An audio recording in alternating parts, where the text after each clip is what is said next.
enxugará dos seus olhos toda lágrima. Não haverá mais morte, nem tristeza, nem choro, nem dor, pois a antiga ordem já passou. Aquele que estava sentado no trono disse: estou fazendo novas todas as coisas. E acrescentou: escreva isto, pois essas palavras são verdadeiras e dignas de confiança. Disse-me ainda: está feito. Eu sou o Alfa e o Ômega, o princípio e o fim. A quem tiver sede, darei de beber gratuitamente da fonte da água da vida. O vencedor herdará tudo isto, e eu serei seu Deus, e ele será meu filho. Mas os covardes, os incrédulos, os depravados, os assassinos, os que cometem imoralidade sexual, os que praticam feitiçaria, os idólatras e todos os mentirosos, o lugar deles será no lago de fogo que arde com enxofre. Esta é a segunda morte. Amém? Os irmãos podem se assentar.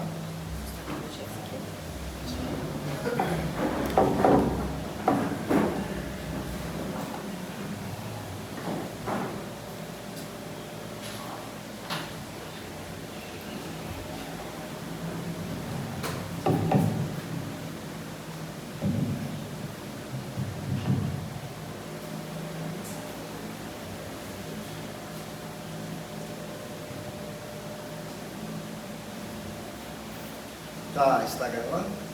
Ok.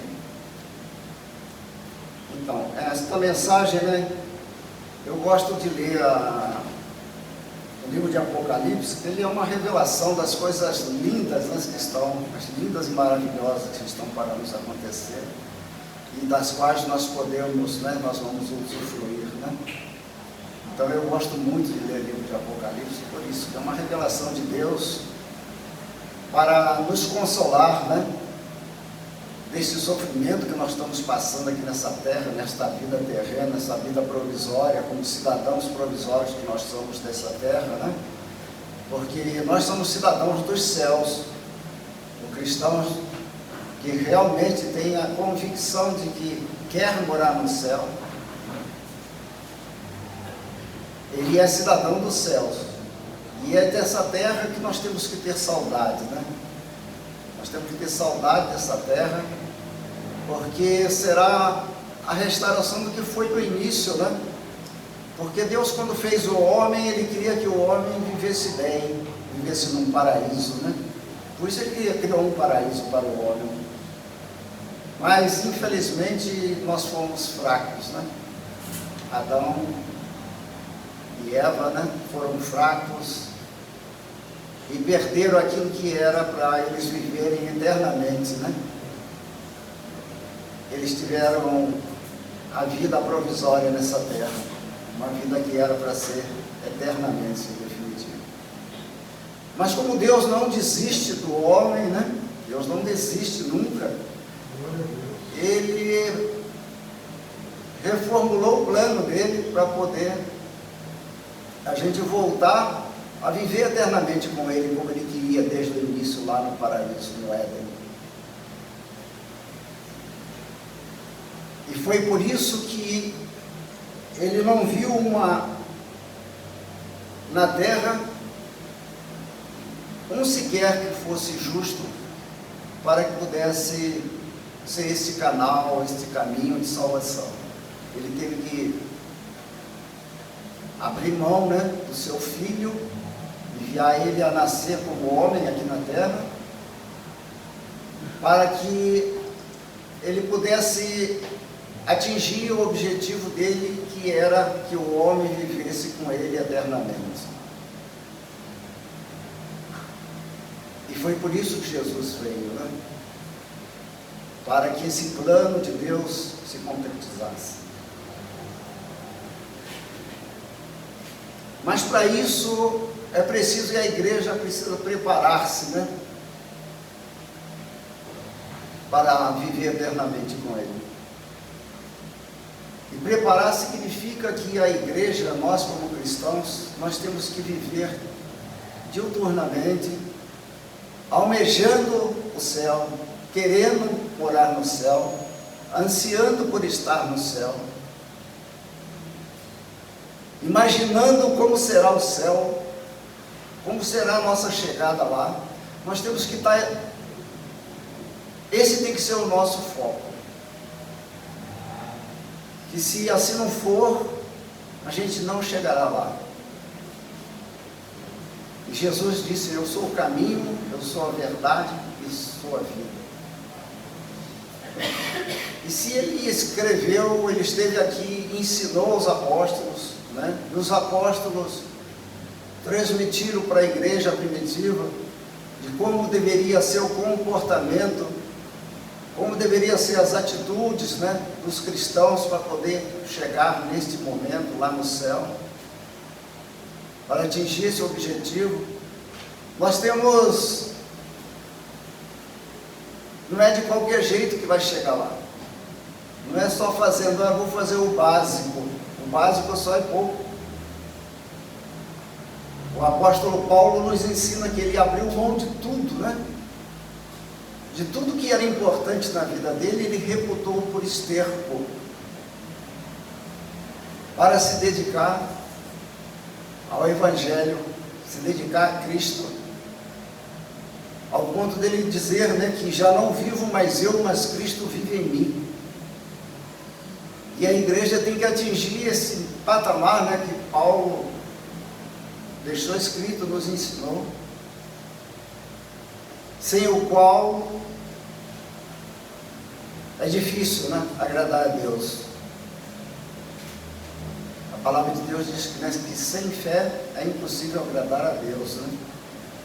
E é verdade, nós temos que ter essa fé sempre viva em nosso coração, essa fé que iremos morar no céu, que nós estamos aqui com os dias contados já, né? Nossos dias são contados, são poucos dias que nos restam. Muitas pessoas falam no final dos tempos, nós já estamos vivendo o final dos tempos. E eu muito mais, né? Eu já estou bem próximo do final do meu tempo aqui.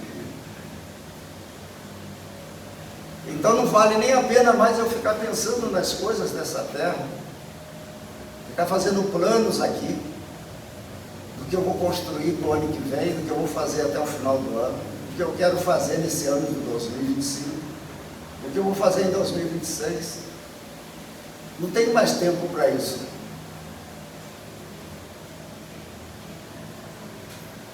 O tempo está se esgotando, né? Nós vemos aqui no versículo de número 7, que nós lemos aqui, que diz assim, né?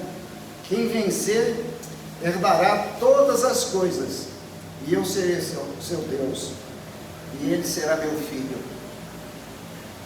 Agora, para ele ser nosso Deus e nós sermos o filho dele, nós temos que fazer muita coisa. Eu digo que só o que eu estou fazendo é muito pouco ainda. Eu tenho que fazer mais para ser filho dele. Eu sinto que eu faço pouco. Eu tenho que sentir sempre isso aí. Eu tenho que estar sempre incomodado comigo mesmo de que ainda é pouco. Eu tenho que fazer mais para ele ser meu Deus e eu ser filho dele. E somente os filhos é que vão entrar no céu. A palavra de Deus diz que muitos serão chamados, mas poucos serão escolhidos, né? Existem muitas igrejas abarrotadas de gente, né? Mas caminhamos a passos largos para o inferno. Por quê? Estão fazendo só o básico, né? Eu vou à igreja, eu canto na igreja, eu dou as minhas ofertas, eu dou meu dízimo. Então, isso aí acho que já está de bom tamanho, né? Mas para Deus nada disso interessa, né? Interessa para Deus é a nossa mudança de atitudes, né? Por isso Jesus falou, né, que nós temos que nascer de novo, se transformar num novo homem, viver em novidade de vida. Viver em novidade de vida não é novidade de vida material, essa vida terrena, em novidade de vida espiritual com Cristo. Cumprir a comissão que Ele nos deixou, né, prestar o ide, proclamar o Evangelho até os confins da terra, fazer com que todos tenham conhecimento da palavra de Deus. Não é para a gente nem convencer ninguém, né? Jesus não mandou a gente convencer ninguém. Ele mesmo nunca convenceu ninguém. Jesus nunca fez isso, né? Ele pregava o Evangelho. Nós vemos lá quando ele cura aqueles 10 leprosos, e somente um voltou para agradecer, para mostrar gratidão a Cristo. Os outros 9 foram ingratos, não voltaram. Mas Jesus não foi atrás desses 9.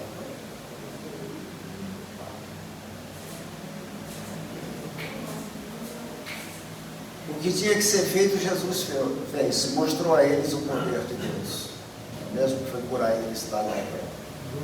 E aí a escolha de cada um. E nos dias de hoje não é diferente, a gente tem que pregar também o Evangelho, e semeando, a gente não sabe qual semente vai germinar.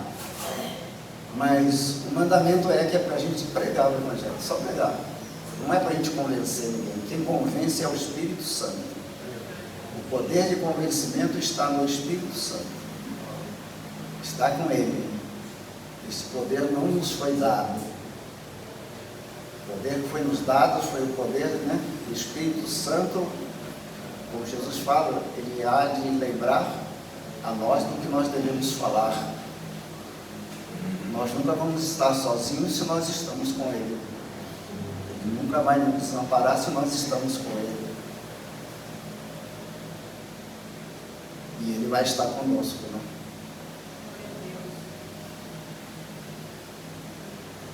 Mas nós vemos que aqui nessa passagem, sempre Deus deixa o livre-arbítrio para o homem, né? Para ele escolher o que ele quer. Nós vemos no final aqui que fala assim, mas os covardes, os incrédulos, os depravados, os assassinos, cometem imoralidade sexual, os que praticam feitiçaria, idolatria, e todos os mentirosos, o lugar deles será no lago do fogo, né? Que arde com enxofre. E esta é a segunda morte. Nós vemos que tem as duas opções para o homem, né? De ir para o céu ou ir para o inferno. A escolha está na mão do homem. O homem que faz as escolhas. Deus dá a oportunidade, como Ele está dando a segunda oportunidade da gente viver eternamente. Porque quando o homem cai em pecado, ele teve os dias dele agora contado, morreu, né? Adão viveu 930 anos. Então ele teve uma vida limitada por conta do pecado, senão ele ia viver eternamente. Ele foi feito para isso, né? Mas a escolha, como Deus deu também um livre-arbítrio para ele decidir, ele decidiu por pecar. Ele decidiu por desobedecer o mandamento que tinha, né? Coma de todo o fruto da árvore que há no jardim, menos da árvore da vida. Aquela árvore estava proibido tocar nela. Era o único mandamento que Adão teve. E ele foi na fraqueza de Eva e ele não conseguiram cumprir esse único mandamento. Por conta disso, perdeu a vida eterna lá. Ele teve o dia dele contado, viveu 930 anos e morreu. E agora depende de uma nova ressurreição, né? Aguardar pelo arrebatamento que haverá de vir, né? Tanto para os mortos como para os vivos, o arrebatamento acontecerá. Isso é líquido e certo, né? Não tem como escapar disso aí. Agora, de escolher também o lado, o caminho que quer andar, Deus colocou aqui no final. Existe esse caminho que vai para o céu e existe o outro caminho que leva para o inferno. E muitos estão escolhendo ficar no caminho que vai para o céu, para o inferno, não é mesmo? A própria palavra de Deus diz que vai ser muitos, né? O inferno vai estar abarrotado de gente, enquanto no céu vai ter poucas pessoas. Né? Poucas pessoas na concepção de Deus, né? Nós vamos ver lá bilhões ou trilhões de pessoas no céu também, né? Mas o inferno vai ser muito maior, muito mais cheio, né? E não é porque Deus deseja isso não, Ele colocou uma alternativa boa, para que a gente escolha o lado melhor para ficar. Quem quer ir para o inferno, vai por livre, espontânea vontade, mas não que Deus está mandando, nem é a vontade de Deus.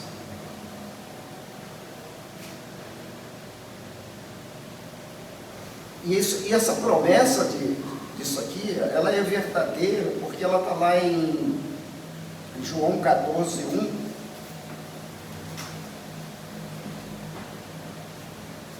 João 14, 1, que diz assim, ó: não se turbe o vosso coração, credes em Deus, crede também em mim. Na casa de meu pai há muitas moradas. Se não fosse assim, eu não vos teria dito, vou preparar-vos lugar. E se eu for e vos preparar lugar, virei outra vez e vos levarei para mim mesmo, para que onde eu estiver estejais vós também. Então a vontade, né, de Deus, Jesus falou que a vontade dele é que nós estejamos junto com ele. Foi por isso que ele veio aqui, ele sacrificou, ele morreu por nós, fez todo o trabalho difícil, ele fez por nós. E basta nós agora agradarmos a Deus, mudarmos as atitudes, para assim alcançarmos, chegar lá, junto de Jesus Cristo, para morar junto com Ele. E lá todos nós seremos filhos de Deus, né?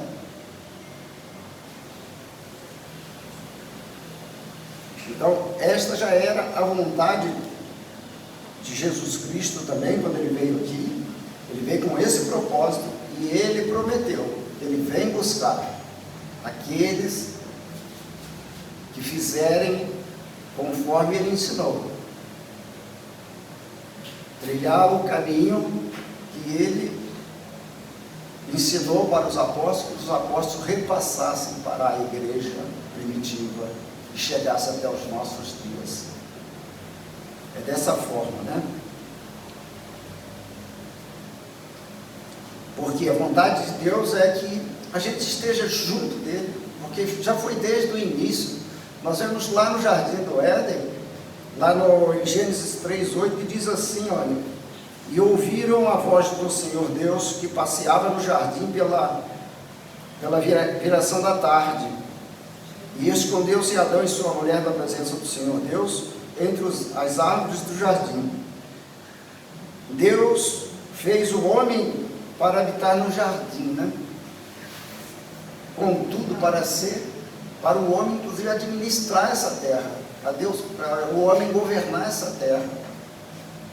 Ele deu essa autoridade para o homem, criou o homem já com essa autoridade, com esse poder de administrar o mundo, esse lugar perfeito que Deus criou, né? Com tudo, com árvores frutíferas, com animais, com aves, peixes, né? Tudo isso foi criado e subjugou ao homem, né?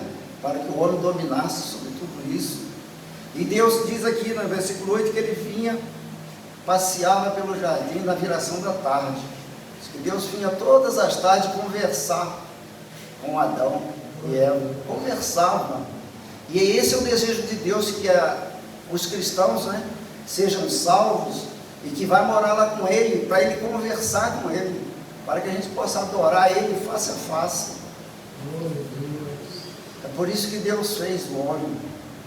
Esse já era desde o princípio da fundação, que o homem vivesse junto com Ele. E como não foi possível, Ele criou uma segunda alternativa e última alternativa, que é através de Jesus Cristo a gente voltar a falar com Ele também diariamente, a estar ali presente, né? No mesmo lugar que Jesus vai preparar lugar para que aonde Ele estiver estejamos nós também. Ou seja, nós vamos estar junto dele. Ele será o nosso rei, do nosso Senhor, e nós seremos os seus filhos, mesmo.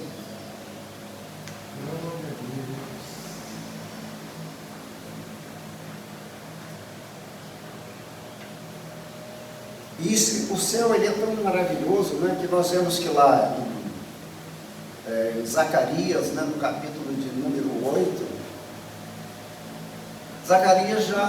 Deus já usou Zacarias para profetizar como é que vai ser a nossa morada lá nessa terra, nessa nova terra, nesse novo céu. 2540 anos atrás, Zacarias já profetizou, né?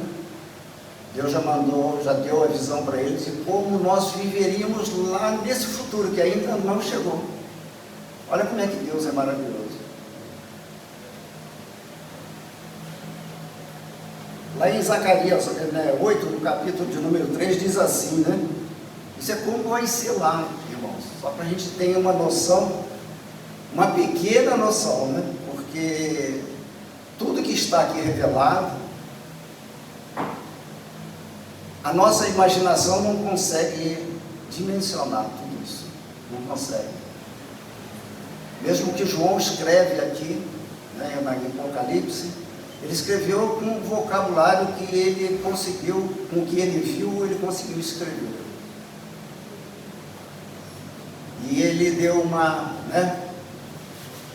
ideia de como será. Se parece maravilhoso aqui, vai ser muito mais do que tudo isso ainda que está escrito. Não é mesmo? Em Zacarias 8 fala assim, olha só: assim diz o Senhor, voltarei para Sião e habitarei no meio de Jerusalém. Jerusalém será chamada de cidade fiel. Por quê? Cidade fiel, né? Porque todos nós que estaremos lá é porque fomos fiel, né? E o monte do Senhor dos Exércitos será chamado de Monte Santo. O versículo 4 diz: assim diz o Senhor dos Exércitos, os velhos e as velhas voltarão a sentar-se nas praças de Jerusalém, levando cada um na mão a sua bengala, por causa da sua muita idade. As praças da cidade se encherão de meninos e meninas, que nelas brincarão, ou seja, as crianças, né? Assim diz o Senhor dos Exércitos. Isso pode parecer impossível aos olhos do remanescente deste povo. Ele estava falando aqui do remanescente do povo, né, naquela época, o remanescente do povo judeus. Nós fomos, né, aí é outra passagem, mas existe um remanescente que vai aparecer lá no final, na batalha do Armagedon, né? Só para a gente ter uma breve noção do que é esse remanescente aqui. O remanescente desse povo naqueles dias. Então é desse povo naqueles dias lá, esse remanescente dos judeus. Mas não será impossível para mim, diz o Senhor dos Exércitos. Esse povo até que é o remanescente, que ainda não creu em Cristo, não crê que o Messias veio, eles acham que isso aí vai ser impossível, mas para Deus não vai ser impossível. E por que Deus fala aqui que vai ser os velhos e as velhas de bengala, as crianças brincando? Ah, mas lá no céu vai ter casamento? Vai ter, né, a população vai começar a continuar crescendo? Não é por isso. Por que tem crianças que vão estar lá nesse final? Porque todas as crianças, até o arrebatamento, as crianças que morrem, elas morrem salvas. As crianças são inocentes. E no estado em que elas morreram, vão ser ressuscitadas, na idade em que estiverem.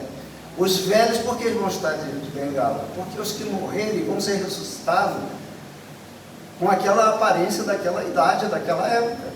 E a partir dali não vão envelhecer mais do que aquilo ali. Assim também as crianças não vão crescer mais do que aquilo. Vão permanecer tal qual estão ressuscitados. Por isso que vai ter os velhos, vai ter os adultos, na idade em que morreram em Cristo, né? E lá vão estar os que morreram em Cristo. As crianças também. As crianças é automaticamente.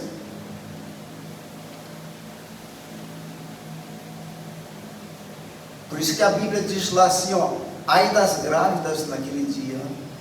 Por que ai das grávidas, né? Porque se a mãe não estiver salva naquele dia e o filho estiver no útero, o filho será arrancado, porque ele é inocente. O inocente já está salvo automaticamente, então será arrancado, né, do útero das mães. Então imagina o sofrimento, né? Uma mãe saber que o filho foi salvo, foi arrebatado e ela ficou. Então vai ser ai das mães mesmo nesses dias.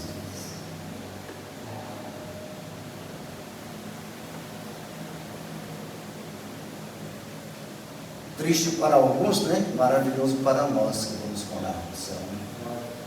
Então nós vemos aqui, né? Zacarias escreveu isso aqui em 520 antes de Cristo. 520 com 2025 que nós estamos, 2545 anos atrás, e ainda não aconteceu, né? Não sabemos quanto mais vai ser, porque vai ter um milênio ainda, vai ter mais 1000 anos, né? Do milênio, e depois do milênio que vem ainda, né, o julgamento daqueles que vão para o inferno também, né? Que vai ser a segunda morte, né? Para aqueles que não creram em Cristo. Então nós podemos contar que se fosse hoje, a gente teria ainda mais 1000 anos pela frente, seriam 3545 anos. Antes Deus já profetizou como é que nós vamos viver lá, na Nova Jerusalém, nessa cidade chamada de Cidade Fiel. Então nós já podemos imaginar como é que vai ser maravilhoso, vendo as crianças brincando, né? Porque lá ninguém vai viver como marido, como mulher, né? Todos seremos irmãos. O nosso pensamento será diferente, né? Porque os nossos sentimentos serão diferentes. Lá não entrará nem choro, nem tristeza, nem doença. Então nós seremos todos sãos, né? Não precisará mais desse sol escaldante, né? Nos queimando, porque lá não haverá essa luz do sol, é a luz que vai refletir o esplendor de Deus, uma luz muito mais clara do que essa que nós temos do sol. E nós vamos sentir esse calor que nós estamos sentindo, né? Vai ser lindo e maravilhoso.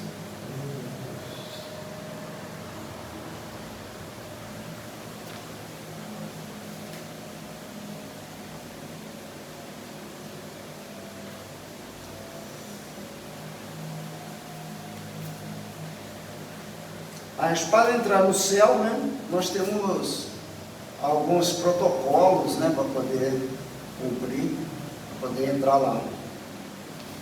E nós temos que pensar como o apóstolo Paulo muito escreveu e pensou, né? Que o apóstolo Paulo, ele vivia Cristo, ele vivia almejando estar frente a frente com Cristo. Não que ele não tivesse, né? Para iniciar o ministério dele, primeiro ele esteve com Cristo, né? Ele conta lá, ele conheceu um homem que há 14 anos, né? Se no corpo, ele não sabia, se foi no espírito, e foi até o terceiro céu, para aprender de Cristo, né?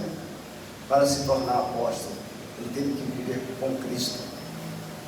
Ele teve que receber os ensinamentos de Cristo. E tanto ele recebeu os ensinamentos de Cristo, que ele fala lá no livro de Coríntios, capítulo de número 23, que é muito lido aqui na Santa Ceia, né, no dia da Santa Ceia, que ele fala: o que eu aprendi do Senhor é o que também vos ensinei.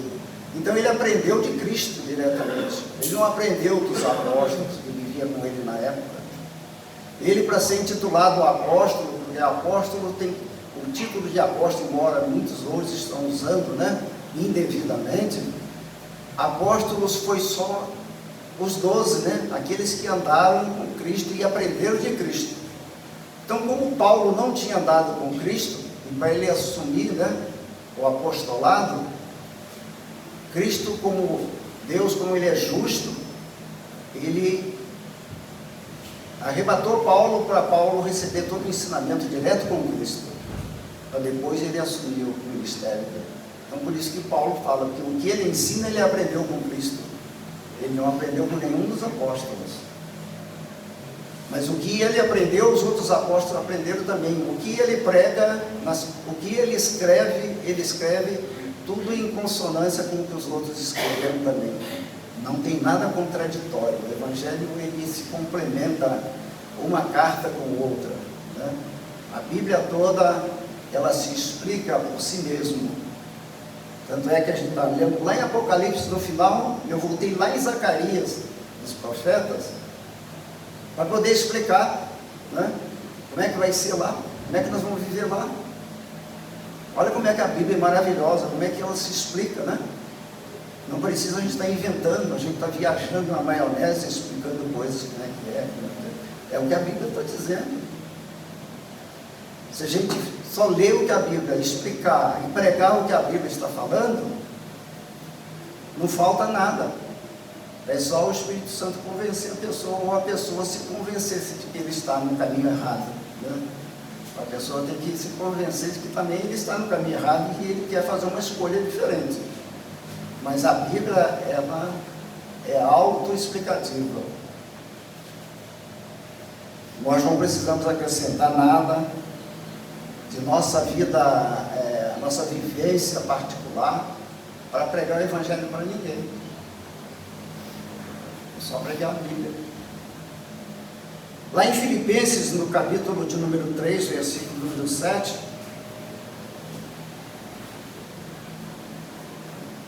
ela vai dizer assim, Paulo ensinando, por isso que eu falo que Paulo é um exemplo, e ele algumas vezes ele falou, seja meus imitadores assim como eu sou de Cristo, porque ele vivia Cristo, né? Ele vivia diariamente Cristo nele.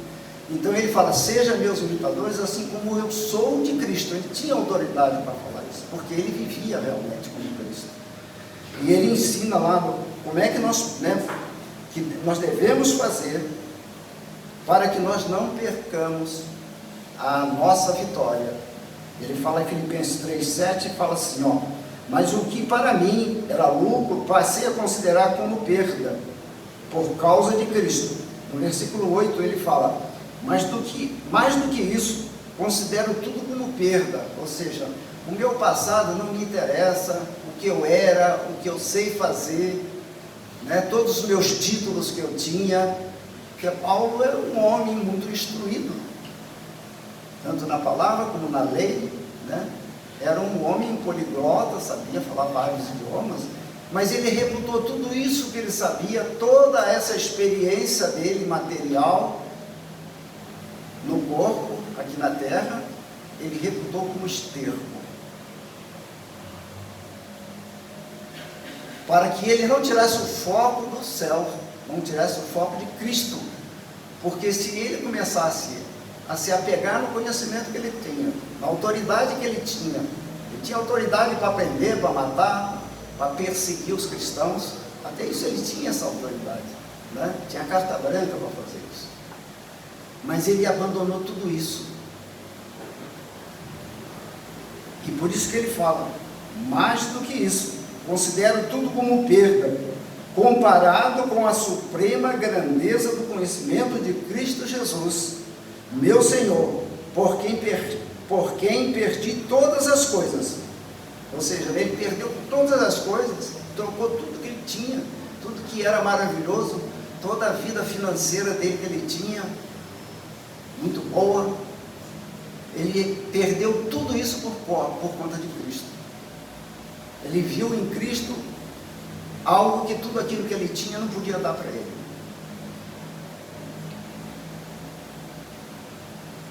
Por isso que ele fala aqui, eu as considero como esterco para poder ganhar Cristo e ser encontrado nele, não tendo a minha própria justiça que procede da lei, mas a que vem mediante a fé em Cristo, a justiça que procede de Deus e se baseia na fé. Então ele deixou uma fé que ele tinha na lei, uma justiça que era feita através da lei, e ele, achando até que ele estava cumprindo bem a lei, ele perseguia o povo de Deus. perseguia os cristãos. Ele encarcerava, ele mandava matar, permitia que se matasse, tanto é que ele permitiu a morte de Estevão, né? Saulo estava presente quando Estevão foi apedrejado até a morte. Você vê que um homem que outrora permitia esse tipo de coisa, depois abandona todas essas práticas, essas atitudes, tem uma mudança de vida, para agora fazer a vontade de Cristo. Por quê? Só por fazer? Só porque se arrependeu daquilo que ele fazia? Não, porque ele queria estar com Cristo no céu. Ele queria uma vida eterna. E se ele permanecesse fazendo da forma como ele estava, ele ia perder essa vida eterna, ele ia morrer, ter uma segunda morte. Ele ia para o inferno, é o lugar que está reservado, como diz lá, né? Versículo de número 8 de Apocalipse, que está reservado, é um fogo de enxofre, né? Ou seja, o inferno. Então Paulo creu em Cristo e ele viu que precisava mudar. E quando ele se converte, né, ali naquele caminho que ele ia para Damasco, quando o Senhor fala com ele pessoalmente, e ali ele tem uma conversão genuína, né? Porque ele ouviu a voz de Deus falando com ele. Saulo, Saulo, por que me persegues, né?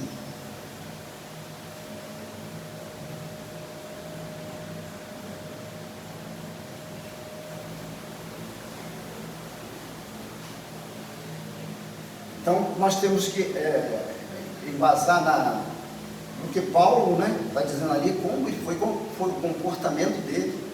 Ele se converteu, o que mudou para ele, a mudança que ele teve que fazer de vida, se tornar nesse novo homem, um homem temente a Cristo agora, viver para Cristo, né? Tanto é que ele fala, né, o morrer para mim é lucro, né? E o viver é Cristo. Então Cristo para ele era tudo, e assim tem que ser para nós cristãos. Este é o segredo que ele passa para a igreja hoje, né? Que nós devemos, nada é mais importante do que Cristo. Não existe nada mais importante nessa terra. O nosso viver material, o nosso viver nessa terra, que é uma vida provisória, não pode ser nada mais importante. O ganhar dinheiro não pode ser mais importante do que Cristo. O nosso foco não pode ser maior, pensar mais no dinheiro do que Cristo. Até porque ele fala, né? Ele nos aconselha para a gente não estar preocupado com o dia de amanhã, com o que havemos de comer, com o que havemos de vestir, com o que havemos de beber, né? Mas buscar em primeiro lugar o reino de Deus. E todas estas coisas, que estas coisas que ele está falando?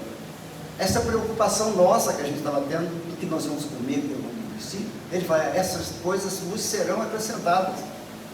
Você pode ver que no versículo anterior ele fala dessas preocupações, depois ele fala, em primeiro lugar, buscar o reino dos céus. Depois no versículo seguinte ele fala, e as demais coisas, ou estas coisas, né, as coisas que está escrito antes disso aí, que são essas preocupações. Muita gente sempre leva para o outro lado, não, as demais coisas, toda a riqueza, todo ouro, toda a prosperidade, isso aí tudo ele vai dar. Não é isso que ele está falando, não está escrito dessa forma. Está escrito que as nossas preocupações, ele vai cuidar, ele não vai deixar faltar. O comer, o beber, o vestir, isso é coisas pequenas. Para nós parece coisas grandes, mas para eles são coisas pequenas. Por isso que ele fala, isso tudo vai ser acrescentado ainda para você. Não se preocupe com isso. Se preocupe com o reino dos céus. Preocupar com o reino dos céus não é só que ele também ir para lá. Tem que preocupar-se em levar mais gente para lá. Por isso é propagar o Evangelho. É essa preocupação de levar mais gente para o céu que nós devemos ter. Esta é a boa obra. Essa é a obra que nós temos que fazer, conjugado com a fé. É a obra de o Evangelho fala. Porque senão a fé sem a obra, a palavra de Deus diz que ela é vã, né? Não adianta você ter muita fé, você querer ir para o céu, você sabe que o céu existe, você sabe que Cristo está lá, que Ele vai voltar, que Ele vai te buscar, mas e a obra você está fazendo? Se não está fazendo, essa fé é vã. A palavra de Deus que diz, não sou eu. Então nós temos que preocupar mais em fazer a obra que agrada a Deus, que é a vontade de Deus. A vontade de Deus que nós temos que fazer é essa: propagar o Evangelho, porque Deus não quer que ninguém se perca, que todos se arrependam e sejam salvos. Essa é a vontade dele. Mas para que essa vontade dele seja atendida, nós temos que fazer a nossa obra. A obra depende de nós, porque nós estamos aqui vivendo nessa terra uns com os outros. Nós temos como falar com o nosso próximo. Deus podia falar com ele? Podia, mas talvez nem assim eles iam acreditar, eles iam achar que era espírito de outro mundo que estava falando. Por isso que Deus manda a gente falar. Então essa é a obra que nós temos que fazer. Bom, levar mais pessoas a se interessar por esse novo caminho, querer se transformar nessa nova criatura, viver uma nova vida em Cristo. Porque vai se perder muito. Imagina, que a palavra de Deus mesmo fala que muitos vão se perder, mas poucos que vão ser os escolhidos, Então, se poucos vão ser salvos, nós temos que procurar fazer o máximo que a gente puder para tentar levar mais, aumentar esse pouquinho, um pouco mais, Senão vai ficar muito pouco. Se todo mundo desistir de fazer a obra, todo mundo desistir de pregar o Evangelho, vai ser menos ainda, menos serão atingidos, pela palavra.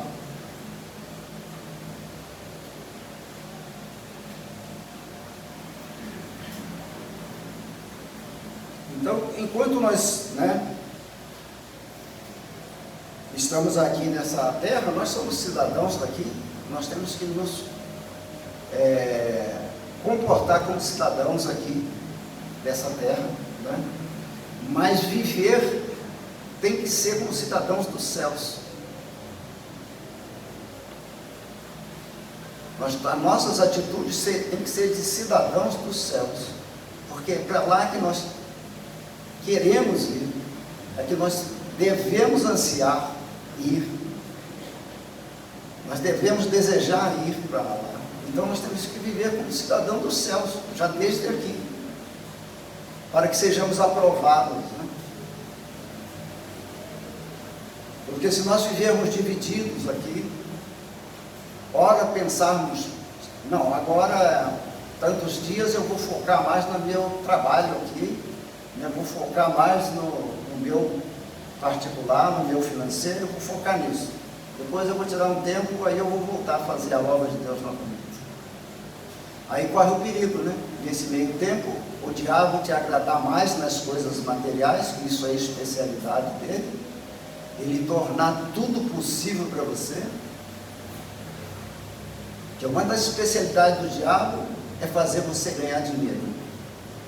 O diabo lida muito bem com assim, no sistema monetário,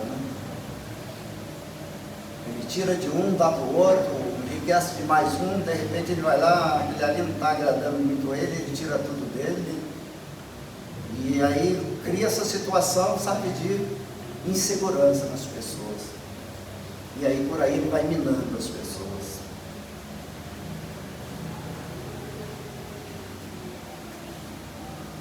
Eu falo isso por experiência própria. Eu já ganhei muito dinheiro na vida, eu era para ser muito rico. Perdi muito dinheiro, gastei muito dinheiro. O diabo me deu muita coisa, me tirou muita coisa. Então eu sei como é que o diabo trabalha. Sei até a lógica do diabo, como é que ele trabalha. Porque eu já frequentei terreiro de macumba, Eu sei como é que é a lógica do diabo, como é que os espíritos do mal trabalham. Com as oferendas, né? Eles pedem, é a maneira como eles trabalham na vida das pessoas. Te levando depois lá no alto, mas não é vacilada que o outro lá pede para ele, o outro que pediu vem e derruba você. O próprio diabo faz isso, derruba você que ele te ajudou e ajuda o outro. E assim ele vai fazendo. Derruba um, levanta o outro. E se você não acordar, ficar envolvido naquilo ali, tentando buscar o prejuízo, cada vez mais você vai se amarrando nele, ao ponto de você chegar a ficar louco às vezes. Às vezes a gente não entende por que pessoas tiram a vida, dão um tiro na cabeça, né?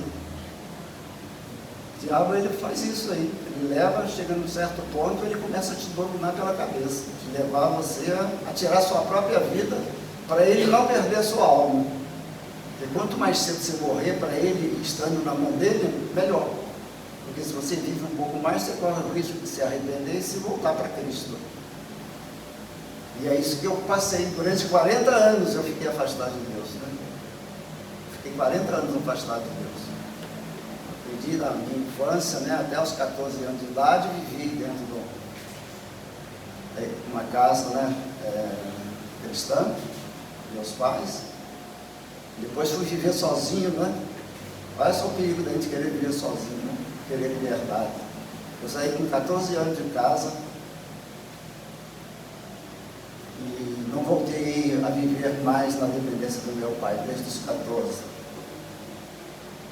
Até eu me casar, né? Não voltei assim, mais para depender da dependência do meu pai. Não que meu pai era ruim, não, meu pai foi muito bom.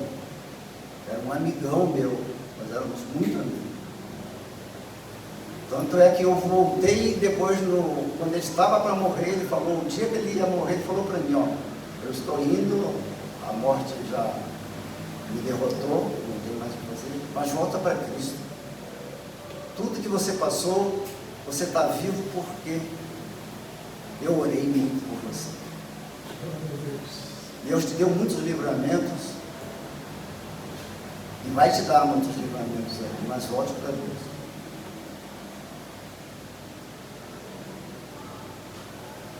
Mas o mundo é desse jeito. Então, por isso que é um perigo a gente se embebedar, né? Ficar fascinado com as coisas desse mundo, com as riquezas desse mundo. Estar numa posição melhor nesse mundo. É um perigo.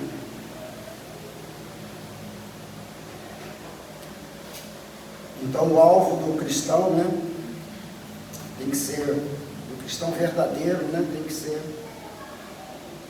o reino dos céus, a nova terra, né? A nova Jerusalém, né?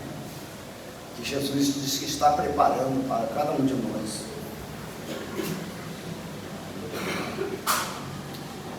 E nós temos, né, mais uma vez aqui Paulo, né, falando aos Filipenses, na carta de capítulo 3, no versículo de número 13 até o 21. Filipenses 13 ao 21, ele diz assim, ó, irmãos, não penso que eu mesmo já o tenha alcançado, mas uma coisa eu faço. Então ele está dando aqui né, contando um segredo para nós. Ele falou, uma coisa eu faço, né? É uma coisa. Ele está falando aqui, uma coisa eu faço.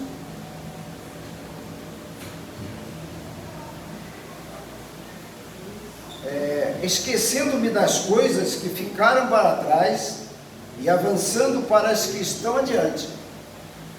Então ele esqueceu todas as coisas que ficou para trás. Ele avançava só para o que estava adiante, que estava para frente. Ele não pensava para trás. Paulo não foi um homem ficar pensando nas coisas para trás. E avançando para as que estão adiante, prossigo para o alvo, a fim de ganhar o prêmio do chamado celestial de Deus em Cristo Jesus. Então ele só tinha um alvo, ele caminhava para esse alvo, e esse alvo era Cristo Jesus. Então ele está falando que uma coisa ele faz, e essa uma coisa é isso. Esquece as coisas que ficou para trás, ele avança adiante, e o alvo dele é um só. Ele só tem um alvo. E ele viveu a vida toda assim. Diz assim, ó, todos nós que alcançamos a maturidade, devemos ver as coisas dessa forma. Então ele está ensinando a gente como é que tem que ser. Nós que já atingimos uma maturidade espiritual em Cristo, né? Nós estamos comendo coisas sólidas agora, não mais o leitinho, né, do início lá. Ele falou assim que nós que já alcançamos a maturidade, devemos ver essas coisas dessa forma. E se em algum aspecto vocês pensam de modo diferente, se por acaso, né, a igreja já pensando de uma forma diferente, isso também Deus lhe esclarecerá. Como é que Deus vai esclarecer para a gente? Quando a gente estiver examinando as Escrituras, a gente estiver lendo e examinando. A palavra de Deus diz que nós devemos examinar as Escrituras, e examinando as Escrituras nós vamos aprender isso que Paulo está ensinando. Nós vamos atingir essa maturidade espiritual, e se nós nos descobrirmos fazendo coisas diferentes do que está andando aqui, é para a gente refazer essa rota, traçar uma nova rota. Não é assim no GPS. Foi no GPS, de repente, ele te dava, entra em rua tal, você, em vez de entrar em rua tal, você sai para outra. O GPS volta a recalcular toda essa rota e te traz para a rota novamente. E a palavra de Deus, ela vai nos fazer exatamente como o GPS. Você vai lendo, você vai examinando, e quando você percebe que você desviou da rota, ela te dá essa nova rota, vai por aqui, te chama para cá, para a rota novamente. Você vira para a direita, vira para a esquerda, e vira à esquerda, e volta, pega a sua direita, continua aonde você estava antes. Não é? Muitas vezes eu estou andando, às vezes em alguns lugares, e às vezes eu me perco, né? Eu entendo errado. Às vezes o GPS ele fala para você, entra na próxima à direita, você olha lá, está faltando 100 metros ainda, de repente o negócio pulou para 80, pulou para 50, 30, e já estava em cima e eu passei. E aí você tem que refazer essa rota, contornar, tá? E a palavra de Deus nos ensina a fazer, às vezes nós temos que estar examinando a Escritura diariamente, lendo e entendendo, para que, se houver necessidade de traçar uma nova rota, a gente refazer essa rota, recalcular novamente, para você voltar onde você estava, né? Continuar na direção que você estava indo, para não se perder. Aqui no 16 ele fala assim, ó, então somente vivamos de acordo com o que já alcançamos. Então aquilo que nós já alcançamos, que nós vivemos até ali, é porque nós aprendemos daquela forma, e até ali está tudo bem, né? Irmãos, sigam unidos o meu exemplo. Aí não fala nem o de Cristo nisso, né? Ele fala para seguir o dele, porque ele estava tão enxertado em Cristo, que ele falava, já não vivo mais eu, mas Cristo vive em mim. E se você seguir o exemplo dele, você está seguindo o exemplo de Cristo. É isso que ele está dizendo. Sigam, né, o meu exemplo, e observe os que vivem de acordo com o padrão que lhes apresentamos. Ou seja, né, siga aquele padrão que está aí dentro da igreja de vocês. Ele falando para os filipenses, ele está dizendo, sigam o padrão que eu ensinei. Fazendo assim, vocês vão estar dentro da rota, vocês não vão estar fora. O caminho certo é esse que eu vos ensinei. É o que Paulo disse, o que eu aprendi de Cristo, é o que eu também vos ensinei. Então, se Paulo está ensinando, ele aprendeu de Cristo. E por isso que ele está dizendo que pode seguir o exemplo dele, que vão estar na rota certa. É isso que ele está dizendo. Pois, no 18, diz assim, pois, como já lhes disse repetidas vezes, você vê que Paulo não tinha falado só uma vez para ele, Paulo estava sempre batendo na mesma tecla, repetidas vezes, e assim somos nós aqui como igreja, nós vamos ter que estar repetindo várias vezes, às vezes a mesma coisa, com palavras diferentes, ensinamentos dentro da Bíblia, de forma diferente, de uma outra pregação que nós já falamos antes, mas sempre dentro da palavra, não fugindo da palavra, e por isso que Paulo fala, repetidas vezes eu já ensinei para vocês, e volto a falar novamente, né? E agora repito com lágrimas. Ele está repetindo, né? Há muitos que vivem como inimigos da cruz de Cristo. Ou seja, dentro daquela igreja dos Filipenses, ainda dentro da igreja lá tinha gente que estava vivendo de uma rota errada. E por isso Paulo está dizendo que é com lágrimas nos olhos que eu falo isso. Porque ele tinha ensinado certo, repetidas vezes, estava repetindo de novo agora, e tinha pessoas ali no meio fazendo coisas erradas ainda, estava na rota errada, e ele está dizendo, né? Vivem como inimigos da cruz de Cristo. Eles estão dentro da igreja, mas são inimigos da cruz de Cristo. Por quê? Estão contrários ao que a palavra está dizendo, estão vivendo, né? Estão tendo atitudes contrárias ao que agrada a Deus. E ele diz aqui, ó, o destino deles é a perdição. Nós vemos lá em Apocalipse, lá que fala no versículo 8, né? E qual é o destino desse que faz essas coisas erradas, né? Lá está dizendo que o destino é o quê? O lago do fogo e enxofre. E aqui Paulo está dizendo, né? O destino deles é a perdição, o seu Deus é o estômago, e eles têm orgulho do que é vergonhoso, só pensam nas coisas terrenas. Olha só, perigo de viver pensando nas coisas terrenas. É isso que Paulo está ensinando aqui para eles. Não vive só pensando nas coisas terrenas. Esses que estavam vivendo de forma errada, que Paulo está dizendo aqui, que eram pessoas que estavam vivendo o seu estômago, o seu ego, vivendo de forma egocêntrica. A satisfação do próprio ego da gente é a gente querer pensar na gente, o bem-estar da gente, não se preocupando se tem gente que está numa situação calamitosa, sem olhar muito para os lados.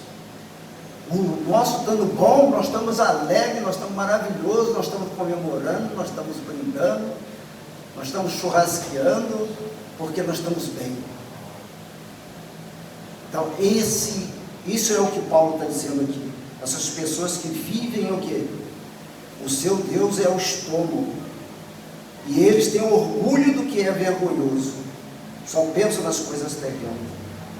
Olha só, esse é o perigo. Pensar nas coisas terrenas. Porque enquanto nós estamos aqui, cidadãos aqui da terra, nós temos que viver, nós cristãos, não podemos viver como cidadãos dessa terra, nós temos que viver como cidadãos do céu. Cidadão da nova terra, a nova Jerusalém. É lá que vai ser a nossa morada final, a nossa morada eterna. É nessa que nós temos que nos preocupar. Porque fala aqui no versículo de 20, a nossa cidadania, porém, está nos céus. A nossa cidadania, nossa de quem? Paulo está falando aqui. Nossa, dos cristãos, genuinamente. Aqueles que estão ali no meio da igreja, que estava essa igreja de Filipos, no caminho errado, escolheram um caminho errado para ir.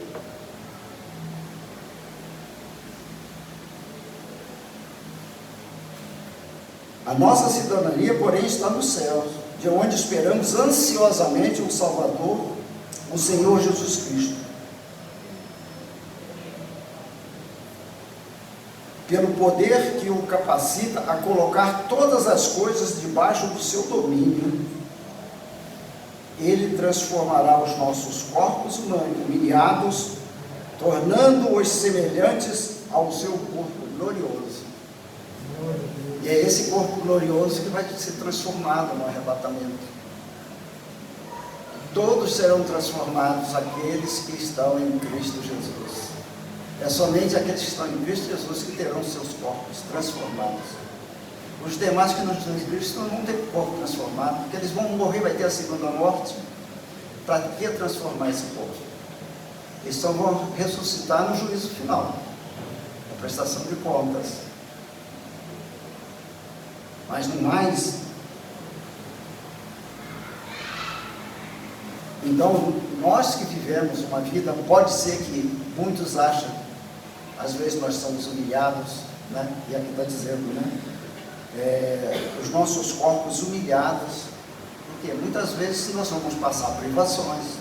Isso não quer dizer porque nós somos cristãos que nós vamos ter uma vida maravilhosa, nós não vamos ficar doentes, que nós não vamos ser pobres, que não vai nos faltar alguma coisa algum dia. Não significa isso. Por isso que ele diz aqui, esse corpo nosso, esse corpo humilhado, vai se transformar num corpo glorioso como o corpo de Cristo. Se nós vamos viver com Ele, nós vamos ter o nosso corpo glorioso como o dele, da mesma forma. Até porque lá no céu não pode entrar pecado. O corpo, né, com tendência pecaminosa, esse mesmo corpo, ele vai ser transformado nesse glorioso, para esse corpo com pecado não entrar no céu. Esse corpo com tendência pecaminosa, porque lá não entra pecado. Nenhum dos sentimentos desse corpo que nós vivemos aqui, a tristeza, o choro, a lágrima, a doença, nada disso vai estar no corpo glorioso. Tudo isso ficará nessa matéria.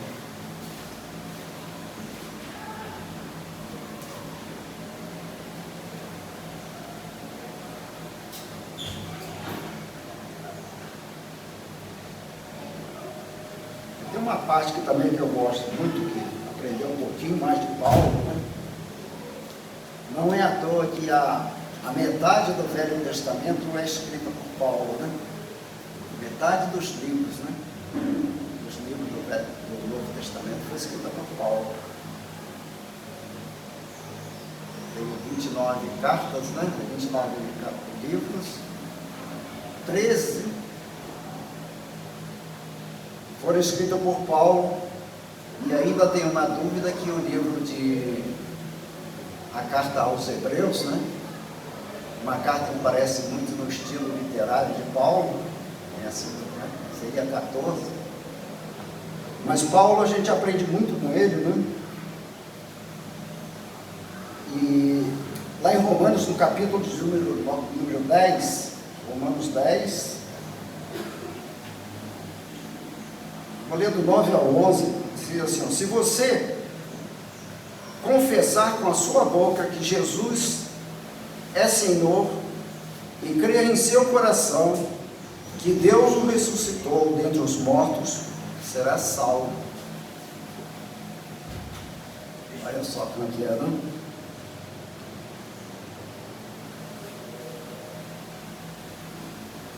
Quer dizer, você tem que confessar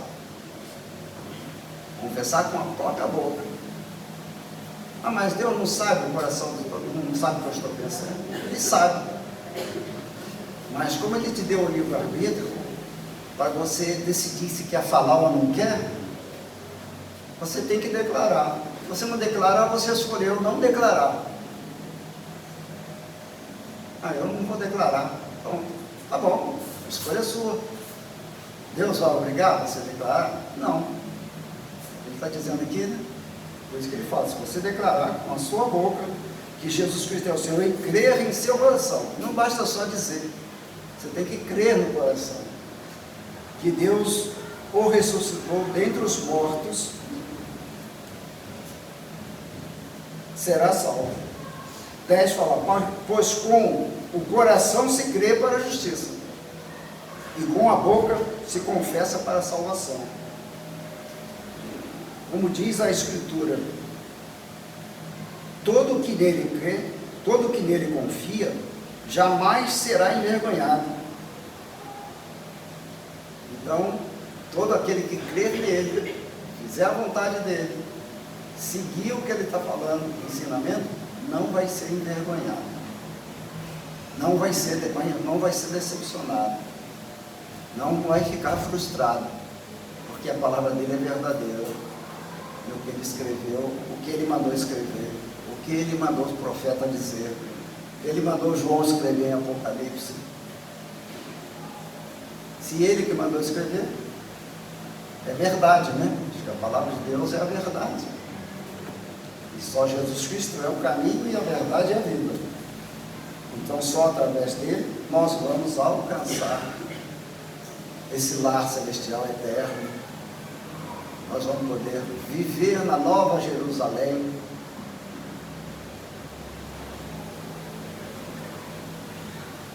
Um pouco só do que nós lemos aqui já é maravilhoso. Imagina que vai ser muito mais do que isso, né? Ao vivo e a cores, tudo é mais lindo, muito mais maravilhoso. Quando a gente estiver pisando em cores de ouro,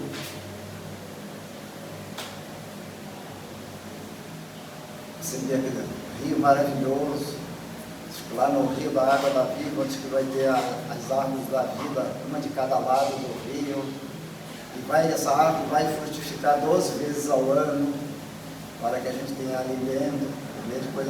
Mas lá nós não vamos comer só isso. Não, nós vamos estar numa nova terra, nós vamos viver num corpo, nós vamos se alimentar. E a árvore da vida, que era proibida lá no Jardim do Éden, agora vai ser permitido para nós comermos o fruto da árvore da vida. Não vai ser maravilhoso? E esse fruto vai ser para manter a gente com vida eterna, né? E aí a gente não morre mais. A gente vai viver eternamente do mesmo jeito que nós morremos, nós vamos viver um com os outros, e nós vamos reconhecer as pessoas.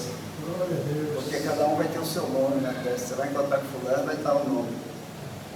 Um vai chamar o outro pelo nome, né? Vai ser maravilhoso. E como é que isso aí é possível, né? Nós vemos lá na transfiguração de Cristo no monte, né? Que é quando Pedro estava ali, e mais 2 apóstolos, Jesus se transfigura, né? Num corpo resplandecente, e ao lado dele aparece Moisés e Elias, um de cada lado, um representando a lei, né? E o outro representando os profetas. E nós vemos que Pedro ali reconhece. Como é que eles reconheceram que era Elias, que era Moisés? Como é que eles reconheceram? Se eles nunca tinham visto. Porque eles tinham um nome na testa, né?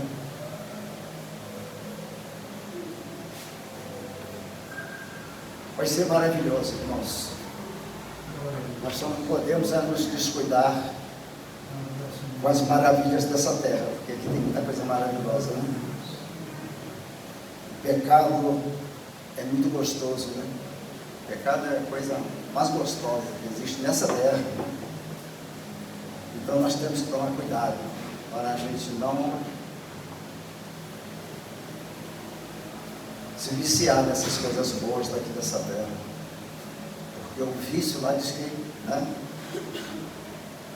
toda forma de vício é condenado também, né? Porque não herdará o reino dos céus, né? Fala em Gálatas 5, 21, né?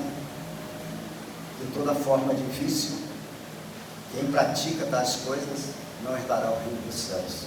Então nós temos que tomar cuidado até nisso, né? Para a gente não viciar com essas coisas boas que o mundo oferece para a gente, que parece tão natural às vezes é algo que às vezes a gente acha que nós necessitamos disso, e a gente acaba se viciando nessas coisas. Então que Deus, o Espírito Santo, realmente esteja sempre nos alertando, nos orientando, nos fazendo lembrar sempre, não deixar a gente se desviar da palavra, não esquecer nunca que o céu vai ser lindo e maravilhoso. Amém? E a Deus todas as glórias. Glória a Deus.